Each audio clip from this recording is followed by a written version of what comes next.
అమ్మాయిలు అబ్బాయిలు ఒకే హాస్టల్ గదిలో ఉండడం ఏంటి? ఇంత జరుగుతుంటే ప్రభుత్వాలు ఏం చేస్తున్నాయి? ఇంటి దగ్గర తల్లిదండ్రులు చదువుకోమని సిటీకి పంపిస్తే పిల్లలు చేసేదిదా? చిచి, ఇంత దారుణమైన కల్చర్ మన హైదరాబాద్ కూడా వచ్చేసిందా? ఇప్పుడు అందరినీ ఆందోళనకు గురి చేస్తున్న అంశాలు ఇవే. ఇప్పటికీ పల్లెటూర్లలో ఈడొచ్చిన అమ్మాయిలు ఇంటి బయట కనిపించరు. అబ్బాయిలు గీత దాటితే ఊరి జనం అంతా కలిసి ఉతికి ఆరేస్తారు. పల్లెటూర్లలో పరిస్థితులు ఇప్పటికీ అదుపులోనే ఉన్నాయి. ఎక్కడో ఒకటి అరా సంఘటనలు తప్ప గ్రామాల్లో పరిస్థితి పర్లేదు.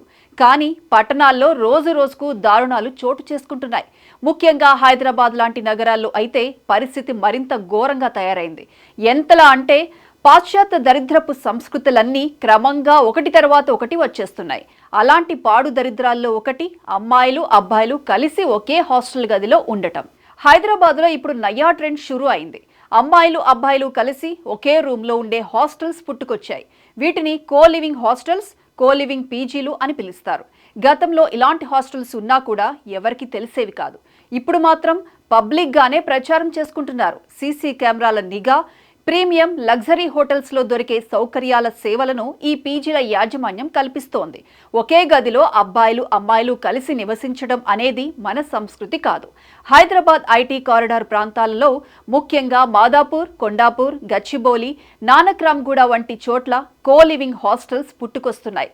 ఉద్యోగాల కోసం విభిన్న ప్రాంతాల నుంచి వచ్చే యువతకు ఇది సరైన వసతి, వ్యక్తిగత స్వేచ్ఛను కల్పిస్తుందని హాస్టల్స్ నడిపే వ్యాపారులు చెబుతున్నారు. ప్రత్యేకమైన హాస్టల్స్ నిర్వహించడం కంటే మిక్స్డ్ హాస్టల్స్ ద్వారా ఎక్కువ ఆదాయం పొందవచ్చని భావిస్తూ నిర్వాహకులు ఈ మార్గాన్ని ఎంచుకుంటున్నారు.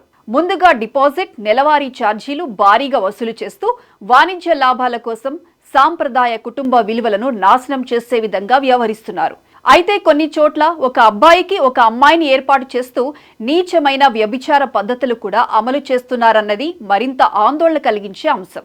ఇలాంటి పరిస్థితుల మధ్య తల్లిదండ్రులు జాగ్రత్తగా ఉండాలి.